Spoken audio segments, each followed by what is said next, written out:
It's great to welcome Jason Murphy back to the program. He's an anti-poverty activist and an assistant professor of philosophy at Elms College in Western Massachusetts.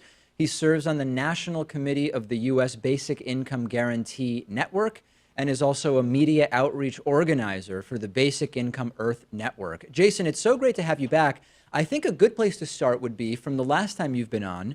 What has happened with some of the basic income experiments that have been done? Notably, Finland is going to be wrapping up their experiment. We talked about that on the program earlier in the week. How, in general, would you say these experiments have been going? Well, they've been very, very interesting as a generator of news and discussion on basic income. There's one in the works in Ontario. There's one in the works in Barcelona. The Finnish one generated a surprising amount of attention. There was a wave of news that declared incorrectly that Finland had implemented basic income. And some newspapers described the program one way and some described another. And of course, it's actually not true. A few thousand people in Finland received a guaranteed income. If they went and got a job, they would still have it. And the government was mainly only interested in it as a social science experiment. And they're ending it on schedule. The sociological or economic research wing of the government, it's called KELA, K-E-L-A. They're going to be studying the data. They've issued no findings, but you'll find a tremendous amount of opinion columns and even what looks like a news article declaring, oh, Finland has rejected it. And they just plain haven't. Yeah, and one of the things, Jason, I found interesting was that there was sort of some ambiguity in the reporting. A lot of the reporting around it, as we discussed on the program earlier in the week, said that there were people who were displeased with the idea that you didn't even have to be looking for work in order to receive the 560 euros that were sort of part of this test scenario. And some of that was misreported as sort of like a finding of the test, right? And it's sort of like my thought was, yeah, the entire point of UBI is that there is no means testing. There's no sort of like required activity for it. That's what the test is. And the criticism that it's a disincentive to look for work is not a specific criticism to the Finnish test. That's like a criticism of unemployment or of UBI and other social welfare insurance that is beyond the scope of this particular program. So I think the reporting was very confusing on it. Oh, yeah. Well, essentially, you're right. So if someone's displeased, they're displeased with the idea of basic income. We're communicating with a lot more people, a lot more interest in basic income since we last spoke. And people just know the effect basic income would have on work. But the government in Finland is not my kind of government. It's a austerity, rather conservative government. They were hoping, and they're looking in to see, that basic income would be an incentive to look for work because no one's worried about losing their funding. So all they replaced in their experiment was unemployment benefits. So it was just not a early version of a basic income regime. That's going to require an ethical commitment. We have to make a decision that we want to wipe out poverty, and we see how to do it. Basic income is definitely one of the strongest proposals out there. In the United States, it would be about 4%, maybe 5% of the gross domestic product, and everyone is above the official poverty line. And then we can look around and see what else we need to do. But that's not something where we need this immense amount of social scientific data. If your town could see an increase in income, why would you say, oh, no, let's go experiment on a few hundred people first? No, you do the thing that raises your average income. Well, to play devil's advocate, I mean, one of the arguments that's made, and it's a very similar argument that's made against increases to the minimum wage if you subscribe to supply side economics, is that if everybody gets, call it $8,000, it doesn't matter the amount, $8,000 for the year or $10,000 or $6,000, whatever it is, If everybody gets that, then all uh, prices and costs associated with living will just sort of be upwardly adjusted by roughly those same six, eight, or $10,000 per year. And in the net, it's not actually going to improve quality of life. It'll just cause inflation. How do we fight against that talking point? Well, now there we have data. Like, so pretty number crunchy economists. So business professors say the kind of stuff you're talking about, Hmm. and conservative opinion columnists, they'll say the devil's advocate thing you're bringing in here. But economists do not fear increases in average income. So what happens if you have cash that you can do whatever you want with?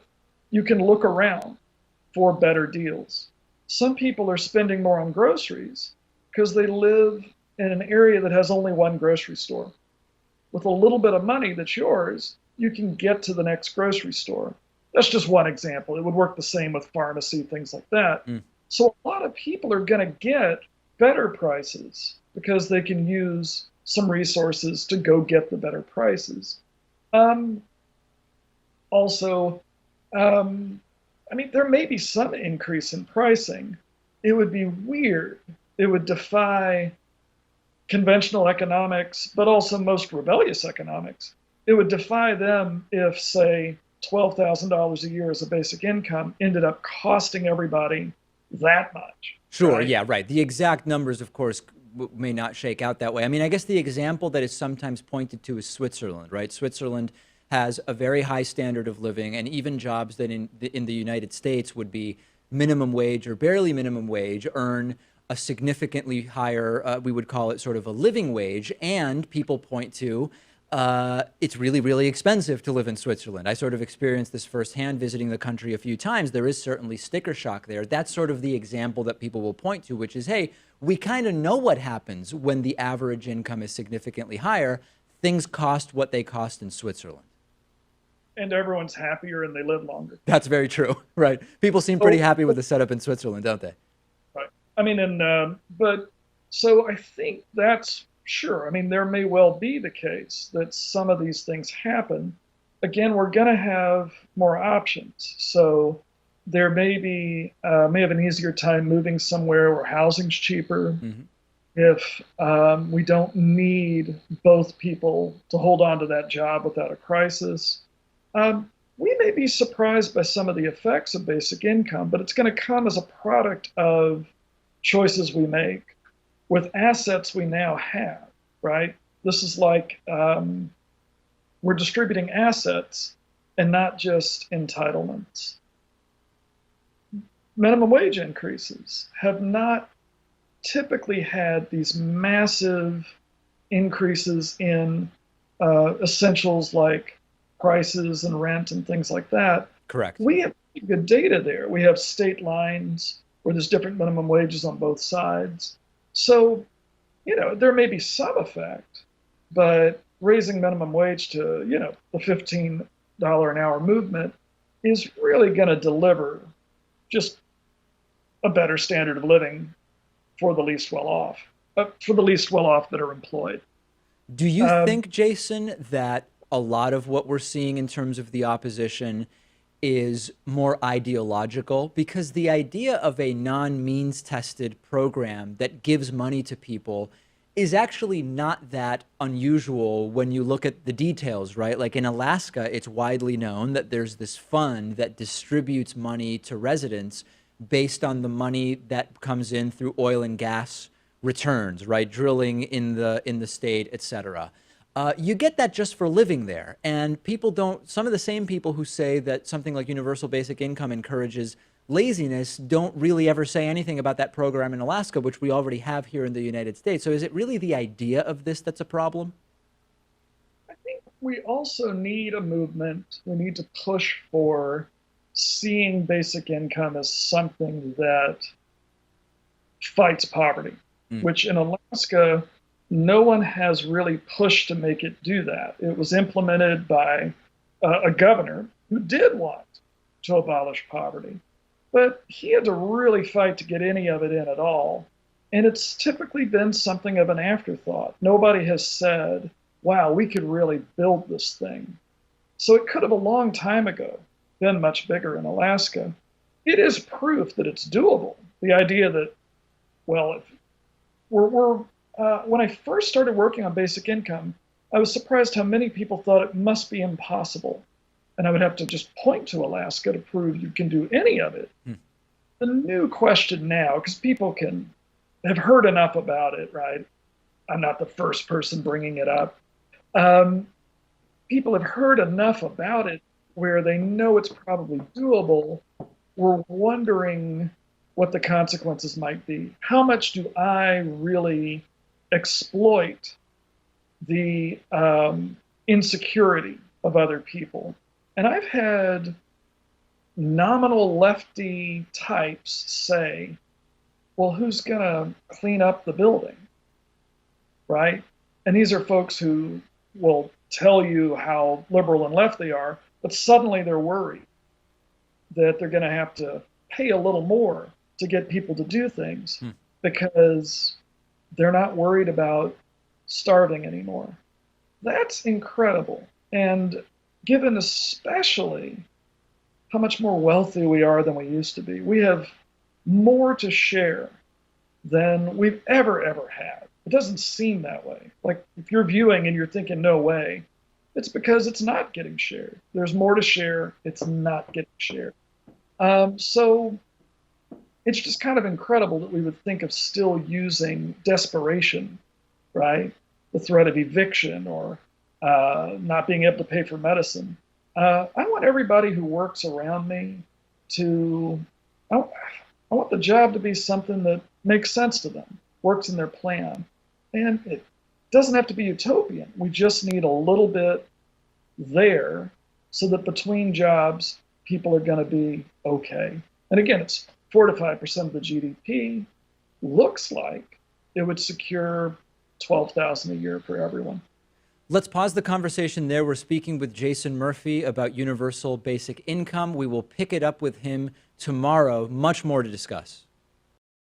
We're continuing our conversation with Jason Murphy, who's an anti-poverty activist, assistant professor of philosophy at Elms College in Western Massachusetts, serves on the National Committee of the U.S. Basic Income Guarantee Network. He's also a media outreach organizer for the Basic Income Earth Network. So Jason, next thing I want to talk about is something I've discussed on the program before, which is that we want to responsibly advocate for programs like universal basic income. And in being responsible, it's important to take into account that people like Mark Zuckerberg and Jeff Bezos of Amazon and Bill Gates and many, many tech billionaires really seem to like the idea of UBI. And that doesn't mean that they like it necessarily for motives of self-enrichment, but when there's something that a lot of tech billionaires like the idea of, it's good to think about why that is. So has that trend for you made you cautious about really thinking through how such a program would work? What do you make of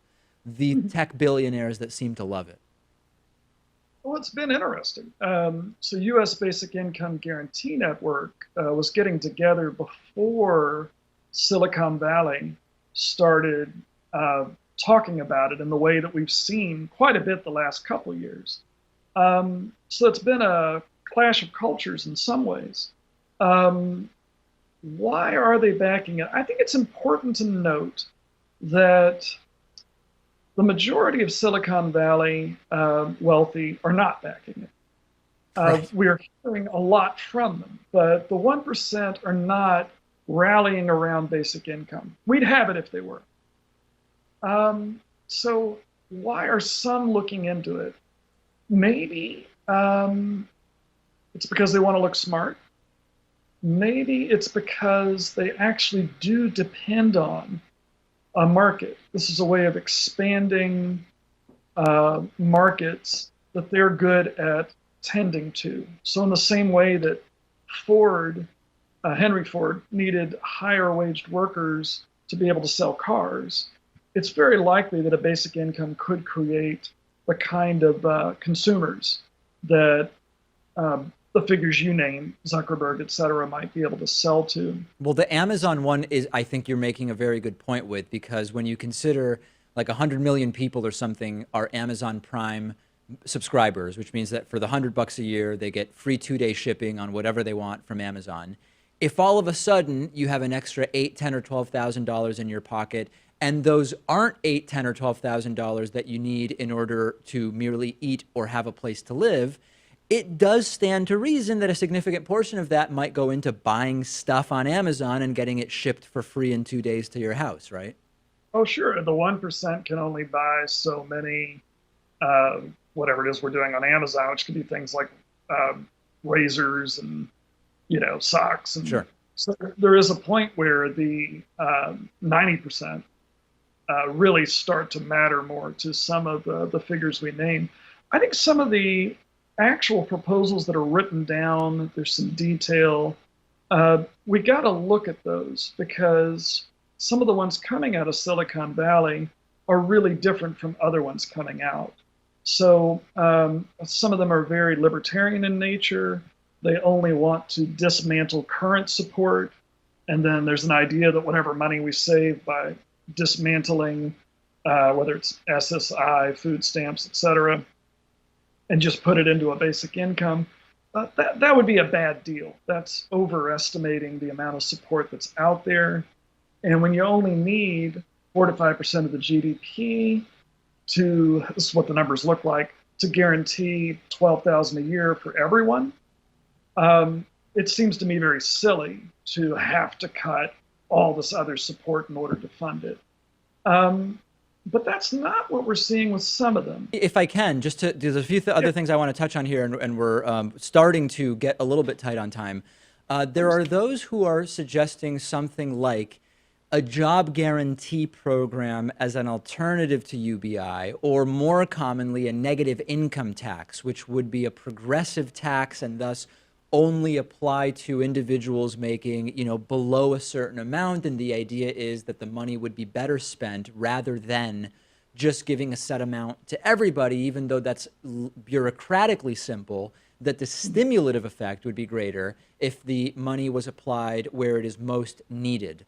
Do you believe, number one, that these are interchangeable ideas? And number two, what do you think the negatives would be of looking at something like negative income tax versus a flat UBI?